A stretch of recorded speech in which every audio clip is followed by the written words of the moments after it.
Hello everyone. कल के दिन इंडियन मार्केट में बहुत ही ज्यादा बिकवाली देखने को मिला था और निफ्टी बैंक निफ्टी सब कुछ नेगेटिव क्लोज हुए थे। कल के दिन एफआईज ने करीब करीब 3200 करोड़ का सेलिंग किया, वहीं पे डीआईज ने ओनली 1300 करोड़ का बाइंग किया था। अगर हम देखें पिछले कुछ दिनों से तो डीआईज एफआई से ज्यादा बाइंग कर रहे थे, बट कल के लिए वैसा नहीं देखने को मिला और मार्केट में बहुत ही ज्यादा सेल ऑफ की वजह से मार्केट अपने सपोर्ट लेवल के काफी नीचे क्लोज हुआ था। आज के लिए मार्केट में एक पॉजिटिव डेवलपमेंट आया है फ्रॉम फेड।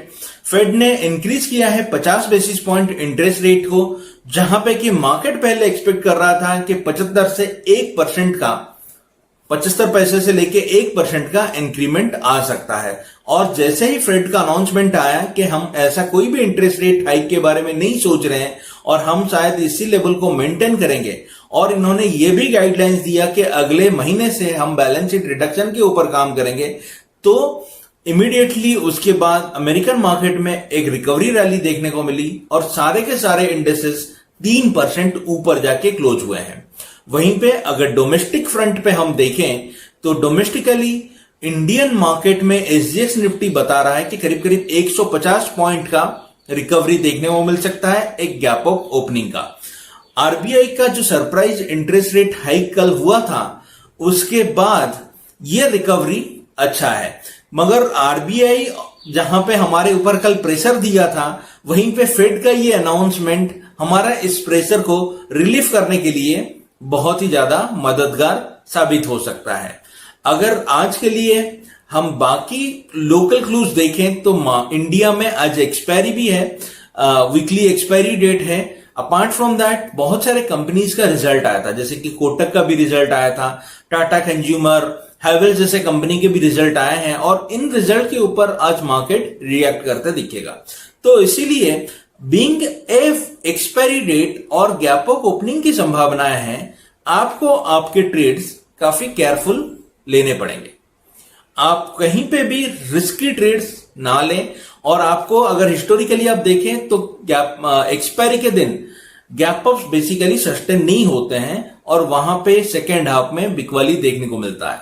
बट आज का दिन का सिनेरियो थोड़ा डिफरेंट है, इसके लिए हो सकता है कि ये बिकवाली ना आए और मार्केट पॉजिटिविटी के साथ क्लोज हो। फिर भी आप देखें कि निफ्टी कहां पे ट्रेड कर रहा है। अगर निफ्टी 16,850 के ऊपर काफी टाइम के लिए ट्रेड करता है और वहां पे सस्टेन करता है, देन आप लॉन्ग साइड के ट्रेड्स ले सकते हैं। जब तक 16,850 के ऊपर नहीं जाता तब तक all of a sudden long type side के ट्रेड लेना आपके लिए रिस्की हो सकता है। और निफ्टी का जो आज के लिए सपोर्ट रहेगा वो रहेगा 16,480 के आसपास, और उससे ज्यादा फॉल होगा तो इट कैन टेस्ट 16,200, और हायर साइड में अगर 16,850 को क्रॉस करता है और सस्टेन करता है तो बहुत ज्यादा चांसेस है कि वी में लुक फॉरवर्ड फॉर 17,000। वहीं पे अगर बैंक निफ्टी की बात करें तो बैंक निफ्टी में जो इमीडिएट सपोर्ट रहेगा वो रहेगा 34,800 के आसपास, और आज के दिन शायद बैंक निफ्टी में भी एक गैप अप देखने को मिले और वो खुलेगा करीब करीब 35,700 35,800 के आसपास। जब तक बैंक निफ्टी 36,000 या 36,100 के ऊपर जाके ट्रेड ना करें तब तक बैंक निफ्टी में बहुत ज्यादा लॉन्ग लेना रिस्की हो सकता है। तो आप आपके रिस्क और आपके करंट पोजीशन के हिसाब से ही ट्रेड ले, और else you take a financial advisers advice. अब चलते हैं स्टॉक्स इन न्यूज की तरफ। एलआईसी का आईपीओ जो कल खुला था उसमें करीब करीब 62% का सब्सक्रिप्शन देखने को मिला है। तो आईपीओ का 62% भर चुका है, खाली एफआईज को छोड़ के बाकी सारे के सारे सेगमेंट में अच्छा डिमांड है। तो एक 21,000 करोड़ का 50% एक दिन में फिल होना और टोटल 6 दिन का आईपीओ है, तो हमें लगता है कि इसमें बहुत ही ज्यादा ओवर सब्सक्रिप्शन आ सकता है। और इसका एकमात्र मेन फायदा यह है कि इसके जो यूजर बेस है, इसके जो शेयर होल्डर्स है, जो भी लोगों के पास डीमैट अकाउंट है, मोस्ट ऑफ देम के पास एलआईसी का पॉलिसी होगा। तो ये जो पॉलिसी वाला कोटा है, रिटेल वाला कोटा है, वो बहुत ही जल्द भर रहा है। तो अगर आपको अप्लाई करना है तो आप कर सकते हैं, बट आप यहां पे बहुत ज्यादा लिस्टिंग गेन के बारे में ना सोचें। अगर आप लिस्टिंग गेन के लिए आईपीओ में अप्लाई करना चाहते हैं then it is a IPO to avoid, हमें लगता है। अगर आप इसको लॉन्ग टर्म पे as a dividend play, as a income play करना चाहते हैं then only you can consider. But अगर आप लिस्टिंग गेन के लिए करना चाहते हैं तो it is not very very wise. हमें नहीं लगता कि इसमें बहुत ज्यादा लिस्टिंग गेन हो सकता है, तो आप एक केयरफुल ट्रेड में। और आज के दिन भी निफ्टी और बैंक निफ्टी दोनों ही रिजल्ट्स के ऊपर रिएक्ट करेंगे। कल के दिन कोटक का रिजल्ट आया था, रिजल्ट के बाद भी निफ्टी में प्रेशर था, मार्केट में प्रेशर था, तो परफॉर्म नहीं कर पाया, तो उनका रिजल्ट काफी अच्छा था।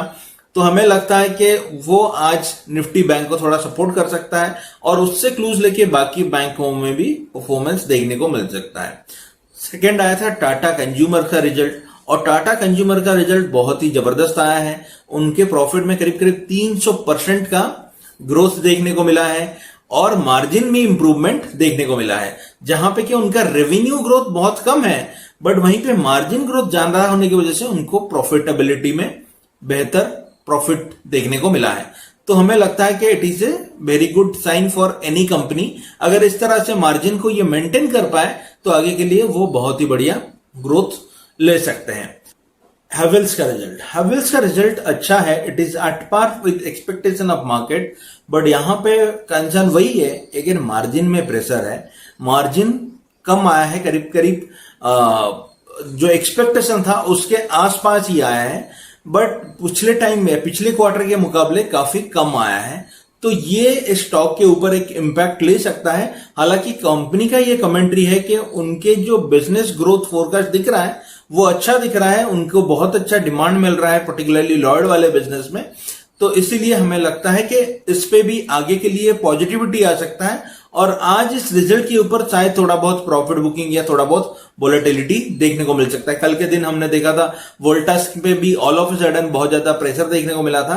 आफ्टर उन्होंने कोई एक अच्छा टाई अप भी किया था, एसी के sales at lifetime high है, फिर भी वोल्टास में कल बिकवाली देखने को मिली। तो इसलिए आप इस पे भी अपने ट्रेड्स केयरफुली रखें। नेक्स्ट हम बात करते हैं newly listed company car trade की, जहां पे कि रेवेन्यू ग्रोथ दिखा बट मुनाफा कमजोर था।